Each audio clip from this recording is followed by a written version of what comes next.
हरियाणा में राज्यसभा चुनाव की वोटिंग में अब ज्यादा समय नहीं बचा है। कांग्रेस के तमाम विधायक कई दिन से रायपुर में डटे हुए हैं। अब उसी तर्ज पर सत्ता पक्ष के विधायक भी आज से होटल में जाने वाले हैं। किस तरीके से सत्ता पक्ष के विधायकों का कार्यक्रम है, बात करने के लिए हरियाणा के कृषि मंत्री जेपी दलाल हमारे साथ मौजूद है। दलाल साहब, कांग्रेस के विधायक रायपुर में रिजॉर्ट में गए, आप लोगों ने बड़ी चुटकी ली उन सभी विधायकों के ऊपर, लेकिन आज से तो सत्ता पक्ष के विधायक भी रिजॉर्ट में जाने वाले हैं। 5 स्टार होटल में आप लोग आज से जा रहे हैं। नहीं, उनके जाने में और हमारे इकट्ठे होने में फ़र्क है। अब तो परसों वोट पड़ने हैं और हमारे जो विधायक हैं, जिसमें मैं भी हूँ, बहुत सारे पहली बार के विधायक बने हैं। हमने कभी राज्यसभा का वोट डाल के नहीं देखा, तो हमें कोई न कोई बताए तो होगा कि वोट डालना कैसे है, कैसे प्रेफरेंस देनी है, फर्स्ट सेकंड थर्ड क्या सिस्टम होता है, हमें तो जानकारी है नहीं। तो सभी को इकट्ठा करके जो हमारे पुराने तजर्बेकार लोग हैं वो हमें बताएंगे। फिर ये भी करना होता है कि हमारे पास सरप्लस वोट है, 31 वोट से हमारा हमारी पार्टी का जो नुमाइंदा है वो राज्यसभा चले जाएगा। बाकी का ये फैसला भी करना है कि कौन आदमी 31 वोट किसको देंगे, बचे हुए वोट जो हमारे निर्दलीय को देने हैं किसको देंगे। तो हमारा तो इतना ही सा मकसद है। हम कोई जो कांग्रेस से हमें कंपेयर क्यों कर रहे हैं?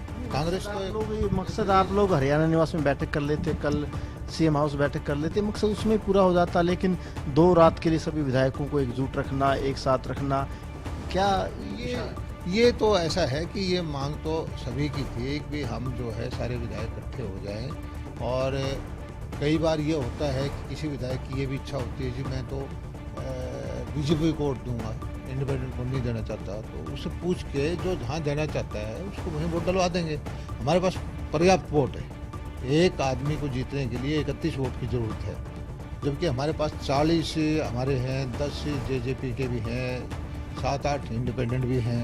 तो हमने जो वायदा किया है कि जो हमारे सरप्लस वोट है हम इंडिपेंडेंट को दे देंगे। पूरी वोटिंग प्रक्रिया रहेगी, किस तरीके से वोट डालना है, पहली पसंद क्या रहेगी, दूसरी पसंद क्या रहेगी, वोट खराब ना हो, ये पूरी प्रक्रिया समझाएगी। तो अब अपने आप वोट देने लग जाए, मान लो सारे वोट, हम पता नहीं कौन किसको दे दे, कैसे दे दे, गलत हो जाए, रिजेक्ट हो जाए, तो ये ज़रूरी है एक बार सबको इकट्ठा करके, सबकी इच्छाएं जान करके, उनका वोटों का बंटवारा करके भाई कौन पहले नंबर के वोट कृष्णलाल पवार को कौन देगा, और बचे हुए जो दूसरे नंबर के वोट कौन किसको देगा, और बचे हुए वोट कैसे जाएंगे। और तो वोटिंग में डर तो नहीं है, क्योंकि आपने कहा कि पुराने तजुर्बेकार नेता कल मौजूद रहेंगे। तजुर्बेकार नेता वोटिंग का पैटर्न बताएंगे, ये भी थोड़ा टाइट करेंगे कि कोई गलती से क्रॉस वोट ना हो जाए? ऐसा ही है, हमारा काम नहीं है। हमारा काम है कि बीजेपी के कैंडिडेट को जिताना, और हमने ये कहा है कि जो हमारे पास सरप्लस वोट हैं वो हम इंडिपेंडेंट को दे देंगे। अब ये है कि इंडिपेंडेंट जो खड़ा है प्रत्याशी, उसको देखना है कि उसको वोट किससे लेना है, नहीं लेना है। हमारे जो सरप्लस वोट है हमारी पार्टी ने बोल दिया, जेजेपी की पार्टी है उसने उनको समर्थन दे ही दिया। इंडिपेंडेंट ने भी, जैसे टीवी के माध्यम से मुझे जानकारी मिलती है कि एक विधायक को छोड़ करके जो क्लियर नहीं है अभी, बलराज कुंडू, बाकी सभी ने क्या है उनको वोट देंगे। खतरा तो कांग्रेस को है।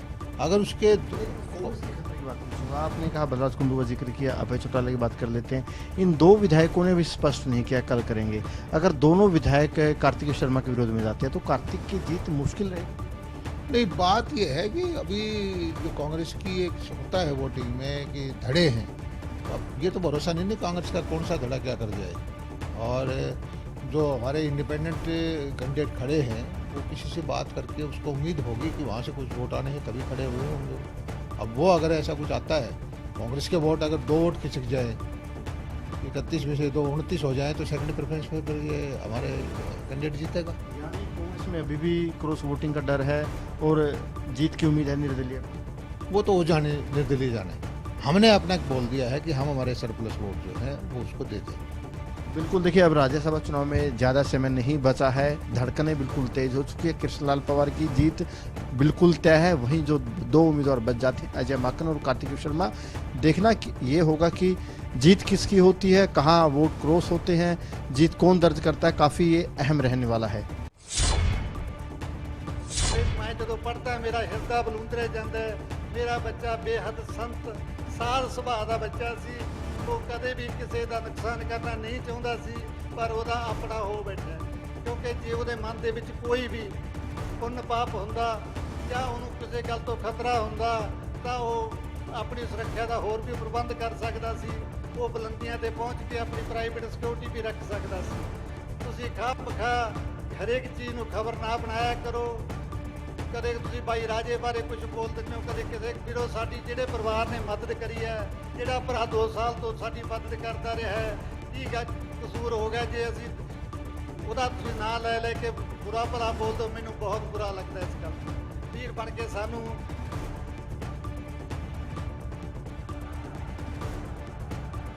ਮੈਂ ਤੁਹਾਨੂੰ ਸਾਰਿਆਂ ਨੂੰ ਕਲੀਅਰ ਕਰ ਦੇਣਾ, ਕਿਉਂਕਿ ਤੁਹਾਨੂੰ ਸਾਰੇ ਤੁਸੀਂ ਸੁਣਨ ਵਾਲੇ ਸਾਰੀ ਗੱਲ ਸੁਣਨਾ ਚਾਹੁੰਦੇ ਹੋ। ਸਿੱਧੂ ਨੂੰ ਇਲੈਕਸ਼ਨ 'ਚ ਕੋਈ ਨਹੀਂ ਲੈ ਕੇ ਆਇਆ। ਸਿੱਧੂ ਨੂੰ ਉਹਦਾ ਇਲੈਕਸ਼ਨ ਲੜਨਾ ਆਪਣਾ ਮਨ ਸੀ। ਮੈਂ ਵੀ ਰੋਕਿਆ, ਭਾਈ ਰਾਜੇ ਨੇ ਵੀ ਰੋਕਿਆ ਉਹਨੂੰ, ਬਾਈ ਤੇਰੇ ਵੱਸ ਦੀ ਗੱਲ ਨਹੀਂ, ਤੇਰਾ ਬੜਾ ਵਧੀਆ ਫਿਊਚਰ ਚੱਲਦਾ, ਸਾਨੂੰ ਤਾਂ ਇੱਕ ਹਲਕਾ ਜਾਂਦਾ ਤੇ ਤੂੰ ਤਾਂ ਦੁਨੀਆ ਤੇ ਮਸ਼ਹੂਰ ਹੈ। ਉਹਦਾ ਆਪਣਾ ਫੈਸਲਾ ਸੀ ਵੀਰੋ। ਐਵੇਂ ਨਾ ਕਿਸੇ ਨੂੰ ਬੁਰਾ ਭਰਾ ਬੋਲਿਆ ਕਰੋ। ਮੇਰੀ ਤੁਹਾਡੇ ਚਰਨਾਂ 'ਚ ਹੱਥ ਬੰਨ੍ਹ ਕੇ ਬੇਨਤੀ ਹੈ ਵੀਰੋ, ਪਹਾੜ ਜਿੱਡਾ ਦੁੱਖ ਹੈ ਕਹਿਣਾ ਸੌਖਾ ਹੈ, ਇਹ ਕਰ ਲਾਂਗੇ ਉਹ ਕਰ ਲਾਂਗੇ, ਪਰ ਜ਼ਿੰਦਗੀ ਦੇ ਵਿੱਚ ਬਿਲਕੁਲ ਘੁੱਪ ਹਨੇਰਾ ਹੋਇਆ। ਪਰ ਸ਼ਾਇਦ ਮੈਂ ਸੋਚਦਾ ਹੁੰਦਾ ਸੀ ਵੀ ਇੱਕ ਅੱਧਾ ਪੜਾ ਹਰ ਇੱਕ ਇਨਸਾਨ ਦੀ ਜ਼ਿੰਦਗੀ ਦੇ ਵਿੱਚ ਮਾੜਾ ਹੁੰਦਾ ਹੈ, ਚਾਹੇ ਬਚਪਨ ਆ ਜਾਏ, ਚਾਹੇ ਬੁਢਾਪਾ ਆ ਜਾਏ, ਚਾਹੇ ਜਵਾਨੀ ਆ ਜਾਏ। ਪਰ ਮੈਂ ਇੱਕ ਬਦਕਿਸਮਤ ਬਾਪ ਹਾਂ। ਮੈਂ ਬਚਪਨ ਵੀ ਮਾੜਾ ਵੇਖਿਆ, ਮੈਂ ਬੁਢਾਪਾ ਵੀ ਮਾੜਾ ਵੇਖ ਰਿਹਾ। ਚਲੋ ਫਿਰ ਵੀ ਇਹ ਆਪਣੇ ਕੋਈ ਕਰਮਾਂ ਦੀਆਂ ਤਕਦੀਰਾਂ ਦੇ ਮੈਥੋਂ ਗਊਆਂ ਦੇ ਬਾੜੇ ਨੂੰ ਅੱਗ ਲੱਗੀ ਹੋਣੀ ਹੈ, ਕਦੇ ਕੋਈ ਪਾਪ ਹੋਇਆ ਹੋਣਾ। ਮੈਂ ਗੁਰੂ ਗ੍ਰੰਥ ਸਾਹਿਬ ਨੂੰ ਬੇਨਤੀ ਕਰਦਾ ਵੀ ਸੱਚੇ ਪਾਤਸ਼ਾਹ ਅਣਜਾਣ ਬੱਚਾ ਸਮਝ ਕੇ ਹੋਈਆਂ ਪੁੱਲਾਂ ਦਾ ਪਰਿਵਾਰ ਤੇ ਹੱਥ ਰੱਖਿਓ। ਕਿਸੇ ਵੀ ਵੀਰ ਨੂੰ ਕਦੇ ਕੋਈ ਸਿੱਧੂ ਨੇ ਵੀਰ ਬੱਚੇ ਨੇ ਕੁਝ ਸ਼ਬਦ ਮਾੜਾ ਚੰਗਾ ਬੋਲਤਾ ਹੋਵੇ, ਮੇਰੇ ਪਰਿਵਾਰ ਨੇ ਕਦੇ ਕਿਸੇ ਨੂੰ ਬੋਲਤਾ ਹੋਵੇ, ਮੈਂ ਸਾਰਿਆਂ ਤੋਂ ਹੱਥ ਜੋੜ ਕੇ ਮਾਫੀ ਮੰਗਦਾ ਵੀਰੋ। ਤੁਸੀਂ ਐਵੇਂ ਜਿਵੇਂ ਸਿੱਧੂ ਨਾਲ ਪਿਆਰ ਬਣਾਈ ਰੱਖਿਓ। ਮੈਂ ਵਾਅਦਾ ਕਰਦਾ ਜਿੰਨੀ ਕਿ ਮੇਰੇ 'ਚ ਹਿੰਮਤ ਬਚੀ ਹੈ, ਮੈਂ ਆਪਣੇ ਬੱਚੇ ਨੂੰ ਸਿੱਧੂ ਤਾਂ ਨਹੀਂ ਬਣ ਸਕਦਾ ਪਰ ਉਹਦੇ ਕਦਮਾਂ 'ਤੇ ਚੱਲਣ ਦੀ ਕੋਸ਼ਿਸ਼ ਕਰੂੰਗਾ। ਮੇਰੀ ਕੋਸ਼ਿਸ਼ ਹੈ ਕਿ ਹਲੇ ਸਿੱਧੂ ਨੂੰ ਮੈਂ 5-10 ਸਾਲ ਤੱਕ ਜਿਉਂਦਾ ਰੱਖਾਂ, ਕਿਉਂਕਿ ਸਿੱਧੂ ਗੀਤਾਂ ਰਾਹੀਂ ਤੁਹਾਡੇ ਕੰਨਾਂ ਦੇ ਵਿੱਚ ਵੱਜਦਾ ਰਹੂਗਾ। ਮੇਰਾ ਤੁਹਾਡੇ ਨਾਲ ਵਾਅਦਾ ਇਸ ਗੱਲ ਦਾ। ਜਿਨ੍ਹਾਂ ਨੇ ਵੀ ਸਾਡਾ ਦੁੱਖ ਵਿੱਚ ਸਾਥ ਦਿੱਤਾ, ਮੈਨੂੰ ਫਿਰ ਤੋਂ ਐਂ ਲੱਗਣ ਲੱਗਾ ਵੀ ਮੇਰਾ ਸ਼ੁਭ ਗਿਆ ਨਹੀਂ, ਮੇਰੇ ਆਸ-ਪਾਸ ਹੈ। ਮੈਨੂੰ ਬਹੁਤ ਹੌਸਲਾ ਮਿਲਿਆ। ਕਿਰਪਾ ਕਰਕੇ ਸਾਡੇ ਹੌਸਲੇ ਨੂੰ ਏਦਾਂ ਹੀ ਬਣਾਈ ਰੱਖਿਓ। ਜੋ ਵੀ ਸ਼ੁਭ ਬੋਲਦੇ ਸੀ, ਪੱਗ ਨੂੰ, ਆਪਣੇ ਮਾਤਾ ਪਿਤਾ ਦੇ ਸਤਿਕਾਰ ਨੂੰ, ਉਸੇ ਤਰ੍ਹਾਂ ਜਿਵੇਂ ਮੈਨੂੰ ਮੇਰੀ ਮਾਂ ਸਮਝਦੇ ਹੋ, ਮੈਂ ਤੁਹਾਨੂੰ ਆਪਦੇ ਬੱਚੇ ਸਮਝੂੰਗੀ। ਉਸੇ ਤਰ੍ਹਾਂ ਉਸਦੇ ਜੋ ਬੋਲ ਨੇ ਉਹਨਾਂ ਨੂੰ ਕਾਇਮ ਰੱਖਿਓ। ਅੱਜ ਪ੍ਰਦੂਸ਼ਣ ਬਹੁਤ ਵੱਧ ਚੁੱਕਿਆ। ਮੈਂ ਹਰ ਇੱਕ ਬੱਚੇ ਨੂੰ, ਹਰ ਇੱਕ ਮੇਰੇ ਬਜ਼ੁਰਗ ਨੂੰ ਮੈਂ ਬੇਨਤੀ ਕਰਨਾ ਚਾਹੁੰਦੀ ਹਾਂ ਵੀ ਉਸਦੇ ਨਾਮ ਦਾ ਇੱਕ ਰੁੱਖ ਲਾ ਕੇ ਉਹਨੂੰ ਛੱਡਣਾ ਨਹੀਂ, ਉਹਨੂੰ ਪਾਲਣਾ ਹੈ, ਉਸਨੂੰ ਬੋੜ ਦੀ ਤਰ੍ਹਾਂ ਵਧਾਉਣਾ ਹੈ, ਤਾਂ ਜੋ ਮੈਨੂੰ ਕੁਛ ਨਾ ਕੁਛ ਸ਼ਾਂਤੀ ਮਿਲ ਸਕੇ। ਇੰਨੀਆਂ ਗੱਲਾਂ ਕਰਦੀ ਹੋਈ ਮੈਂ ਖਿਮਾ ਦੀ ਜਾਚਕਾਂ ਇੱਥੇ ਪਹੁੰਚਣ ਦੇ ਸਭ ਦਾ ਧੰਨਵਾਦ ਕਰਦੀ ਹਾਂ। ਵਾਹਿਗੁਰੂ ਜੀ ਕਾ ਖਾਲਸਾ, ਵਾਹਿਗੁਰੂ जी की फतेह। करनाल के कल्पना चावला मेडिकल कॉलेज में पढ़ने वाले स्टूडेंट्स सुरक्षित नहीं है। ये बात हम नहीं कह रहे, ये बात वहां पढ़ने वाले स्टूडेंट्स कह रहे हैं। क्या है पूरा माजरा, आइए हम आपको बताते हैं।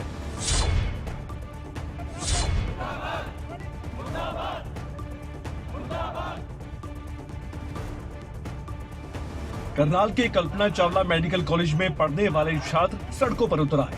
छात्रों की माने तो वे अपने आप को सुरक्षित महसूस नहीं कर पा रहे। दरअसल कल्पना चावला मेडिकल कॉलेज के साथ ही बॉयज हॉस्टल और गर्ल्स हॉस्टल भी है। शाम के वक्त गर्ल्स स्टूडेंट्स जब हॉस्टल से बाहर टहलने के लिए निकलते हैं तो कुछ आउटसाइडर्स स्टूडेंट्स के साथ छेड़खानी करते हैं।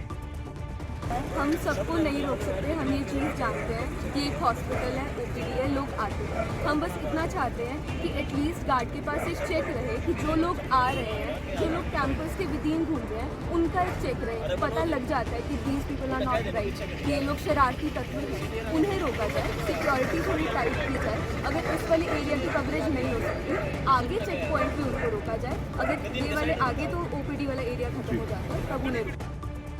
गर्ल्स स्टूडेंट्स के साथ इससे पहले भी कई बार छेड़खानी की घटनाएं हो चुकी हैं।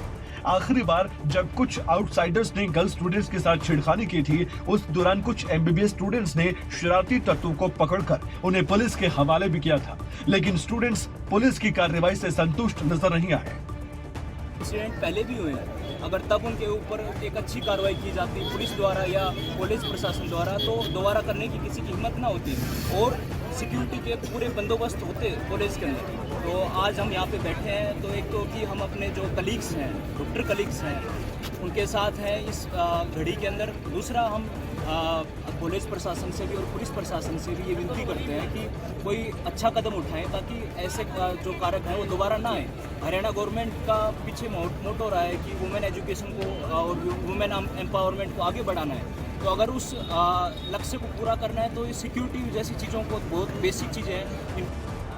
पुलिस प्रशासन की माने तो उन्हें इससे पहले तो कोई शिकायत नहीं मिली, लेकिन छात्राओं के प्रोटेस्ट को देखते हुए पुलिस ने कुछ युवकों को हिरासत में लिया है। लेकिन अब तक पुलिस को इस मामले में शिकायत नहीं मिली है। शिकायत मिलने पर पुलिस ने इस पूरे मामले में कार्रवाई की बात कही है। मेरे पास कोई इन्फॉर्मेशन नहीं है। आज आई थी हमारी ERB 414 मौके पे गई थी और 6-7 लड़के हैं जिनको हमने अपना थाने में ले लिया, लेकिन हमारे पास अभी तक कोई कंप्लेंट नहीं है। कंप्लेंट आएगी तो तभी हम कार्रवाई करेंगे। तो मैनेजमेंट को भी कहेंगे कि कम से कम आउटसाइडर्स नहीं होने चाहिए जब प्राइवेट सिक्योरिटी लगी हुई है। उनको तो डॉक्टर दिन से बात हुई है, कह रहे हम उससे अपना बात करेंगे जो डायरेक्टर हैं, तो हमारे को कंप्लेंट मिलेगी तो कार्रवाई करेंगे। फिलहाल कॉलेज प्रबंधन ने वहां पढ़ने वाले स्टूडेंट्स को आश्वासन तो दे दिया है, लेकिन देखना यह होगा कि आश्वासन देने के बाद कॉलेज प्रबंधन वहां के स्टूडेंट्स के लिए सुरक्षा के इंतजाम कर पाता है या नहीं। सढौरा नगरपालिका चुनाव को लेकर सभी राजनीतिक दलों ने प्रचार तेज कर दिया है। सुशील गुप्ता ने कार्यकर्ताओं के साथ बैठक की और सभी उम्मीदवारों और चेयरपर्सन को जीत का मंत्र दिया।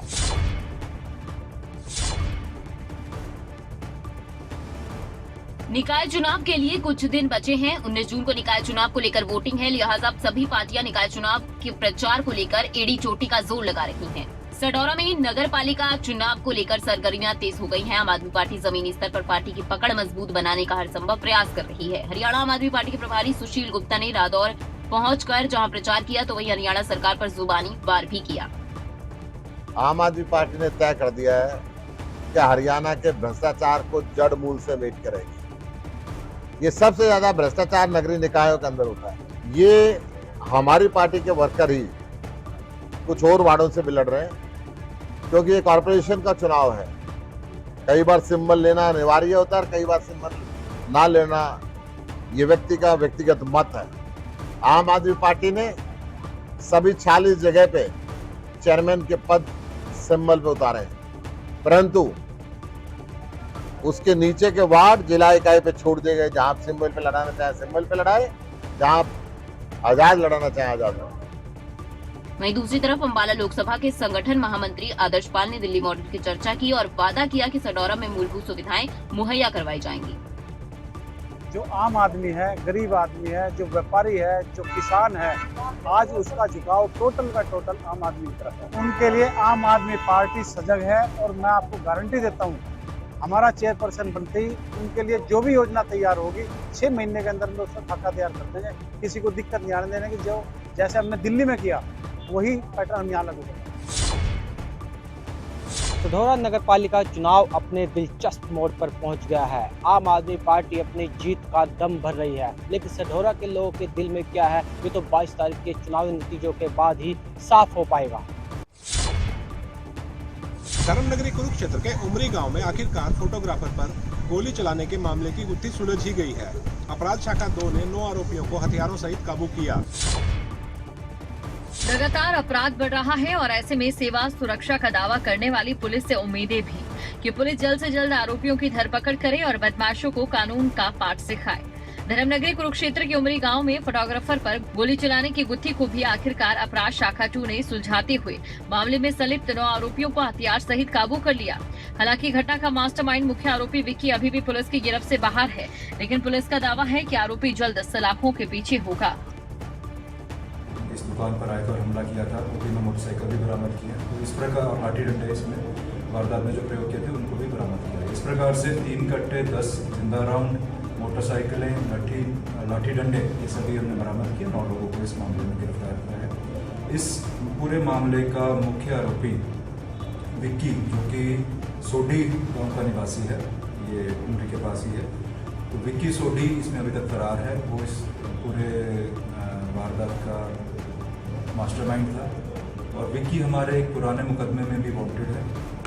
तो उसकी तलाश जारी है और जल्दी उसको भी गिरफ्तार किया जाएगा, जल्दी गिरफ्त में लिया जाएगा। आपको बता दें कि 1 जून को उमरी में एक फोटोग्राफर महेंद्र सिंह की दुकान में घुसकर उसकी पिटाई की गई और उस पर गोली भी दागी गई।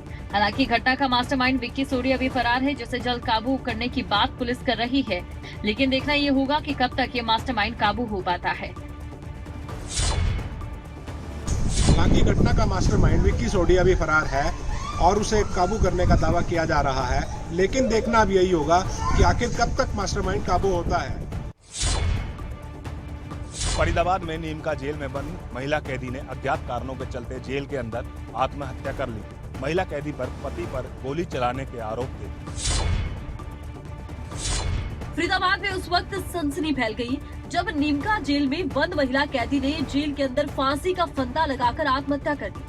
गौरतलब है, मृतक महिला कैदी के ऊपर अपने पति पर अन्य साथियों के साथ मिलकर गोली चलवाकर जानलेवा हमला करवाने के आरोप थे, जिसके बाद मृतका कंचन पिछले 2 महीने से नीमका जेल में बंद थी, जिसने जेल के अंदर ही फांसी का फंदा लगाकर अपनी जीवन लीला समाप्त कर ली।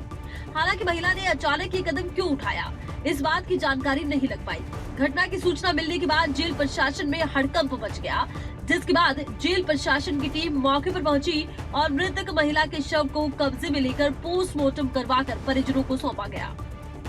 मृतक महिला के परिजनों का कहना है कि झूठे आरोपों में कंचन को फंसाया गया, जिसके चलते तंग आकर उसने जेल के अंदर की आत्महत्या कर ली। मेरी दीदी से बात हुई थी, मेरे को समझा रही थी, नु कह रही थी कि भाई तू ड्यूटी जाइयो, अपने टेम्पो से चला जाइयो, मोटरसाइकिल से मत जाइयो, क्योंकि इन्होंने कोई परसों अगर इनकी कोई जीजा दीदी की कोई बात हुई होगी तो इसलिए मेरी दीदी ने ऐसी बात कही थी मेरे से। और न्यू कह रही थी किसी अनजान व्यक्ति को घर में मत आने दियो। कहने का मतलब ये है कि तेरे जीजा कुछ भी करवा सकते हैं, कुछ भी फंसवा सकते हैं, तेरे साथ कुछ भी हो सकता है। कहने का मतलब ये है। दीदी ने मेरे को समझाया, मम्मी से बात करी, मम्मी से भी रोने लगी। फिर दोपहर में जीजा और दीदी की बात हुई, पता नहीं, ठीक है। फिर बात होने के बाद में उस दौरान क्या हुआ क्या नहीं हुआ, इन दोनों के बीच में जो बात हुई वो तो हमको पता नहीं है जी। फिर उसके बाद में फ़ोन आता है जीजा का, तो मैं उस समय काम कर रहा होता हूँ, तो मैं कहता हूँ जीजा मैंने थोड़ी देर में फ़ोन करूँ, मैंने टाइम फ्री निकाल के, तो मैंने कहा ठीक है। तो मैंने थोड़ी देर बाद फ़ोन करा, जीजा का फ़ोन आया, तो उन्होंने काम गड़बड़ कर दिया। तो मैंने कौन सा काम गड़बड़ कर दिया, इन्हों कर जो काम ना होना वो काम कर दिया। मैंने क्या बात होगी, इन्हों कह रहे थे कि फांसी लगा ली। वही जब इस मामले में मृतक महिला के पति से बात की गई तो उसने बताया कि कंचन ने अपने अन्य साथियों के साथ मिलकर उसके ऊपर जानलेवा हमला किया था, जिसमें उसकी जान तो बच गई, लेकिन हमला करने के आरोप में वो 2 महीने से जेल में बंद थी। हमारी 18 साल पहले शादी हुई थी जी। 3 बच्चे हैं जी मेरे, 2 लड़की 1 लड़का है। वो खूब अच्छे से रह रहे थे, पता नहीं उसको क्या हुआ क्या नहीं। 1 साल से उसका जो है स्वभाव, उसमें एक तरफ से बर्ताव कुछ अच्छा नहीं था जी। और अभी 2 महीने पहले तकरीबन 25 मार्च को उसने मेरे पे गोली चलवाई थी 2 बार। एक बार 9:15 बजे, एक बार रात को 12 बजे के बाद। हालांकि जब इस पूरे मामले में पुलिस से बात करने की प्रयास किया गया तो पुलिस कुछ भी कहने से बचती नजर आई। ऐसे में सवाल यही उठता है कि आखिर महिला कैदी ने ये कदम उठाने के पीछे क्या कारण है। हरियाणा में कुत्तों में बढ़ रहे कैनाइन कोरोना वायरस के मामले चिंता का विषय है। हिसार स्थित लाला लाजपत राय पशु चिकित्सा एवं विज्ञान विश्वविद्यालय के डॉक्टरों ने जो है इस पूरे प्रदेश से लेकर इस साल में 50 सैंपल लिए गए थे और उन सैंपल में से 15 कुत्ते कैनाइन वायरस से संक्रमित पाए गए थे। लोगों के साथ साथ अब कोरोना वायरस ने कुत्तों को भी अपनी गिरफ्त में लेना शुरू कर दिया। हरियाणा में पहली बार कैनाइल कोरोना वायरस से 15 कुत्तों की मौत हो गई, जिसके बाद से एक बार फिर कोरोना चिंता का सबब बन गया। हरियाणा के कई जिलों में कुत्ते कैनाइल कोरोना वायरस से संक्रमित पाए गए और मरने वाले ज्यादातर कुत्ते घरेलू पालतू कुत्ते बताए जाते हैं। हिसार की लाला लाजपत राय पशु चिकित्सा एवं विज्ञान विश्वविद्यालय के वैज्ञानिकों की रिपोर्ट के अनुसार बीते साल में करीब प्रदेश भर से 50 सैंपल लिए गए थे, जिनमें से 15 कुत्तों के सैंपल कैनाइन कोरोना से संक्रमित मिले थे। हालांकि डॉक्टर नवीन जिंदल का कहना है कि जो 15 मौतें हुई हैं वो कैनाइन वायरस से ही हो, ये जरूरी नहीं है। कैनाइन कोरोना वायरस के लिए पॉजिटिव आए हैं, लेकिन उसका मतलब ये नहीं लगा लेना चाहिए कि जो भी डॉग्स में डेथ हुई हैं वो सिर्फ और सिर्फ कैनाइन कोरोना वायरस की वजह से हुई हैं, क्योंकि उन सैंपल्स को हमने दूसरी वायरसेस के लिए भी टेस्ट किया है और किसी में कोई वायरस मिली है, किसी में कोई वायरस मिली है। तो ये मैं आपको थोड़ा सा क्लैरिफाई करना चाहूँगा। इस पर डॉक्टर नवीन जिंदल ने ये पूरी जानकारी भी दी। इनका कहना है कि कैनाइन वायरस कोई नया नहीं है, ये दशकों से चला रहा है, इसके मामले मिलते रहते हैं और ये कुत्तों से कुत्तों में ही फैलता है या फिर कैनाइन फैमिली में ही फैल सकता है। तो ये बहुत पुरानी वायरस है, करीबन अगर आप लिटरेचर के हिसाब से देखें तो करीबन 1970-1972 के करीब इसको पहली बार देखा गया था। अब हम एक कैनाइन फैमिली मानते हैं, जिस भी कैनाइन फैमिली में इस वायरस को हम देख सकते हैं और ये स्प्रेड भी कांटेक्ट के जरिए होता है और इसकी वैक्सीन भी अवेलेबल है और वैक्सीन भी मार्केट में कमर्शियली आप ले सकते हो और लगा सकते हो। आजकल डॉग्स में ज़्यादातर हम एक वैक्सीन की तरफ नहीं जाते, तो उसमें आपको कई पैथोजन एक ही वैक्सीन में आपको मिल जाते हैं। इस वायरस की मनुष्यों में फैलने की अभी तक कोई रिपोर्ट नहीं है। इस वायरस से बचाव के लिए मार्केट में वैक्सीन उपलब्ध है। ऐसे में किसी भी पशु चिकित्सक से समय समय पर बचाव के लिए वैक्सीन लगवा सकते हैं। कैनाइन कोरोना वायरस को लेकर वैक्सीन मार्केट में उपलब्ध है और कोई भी व्यक्ति अपने पालतू कुत्ते या बिल्ली को इस वायरस की वैक्सीन लगवा सकता है।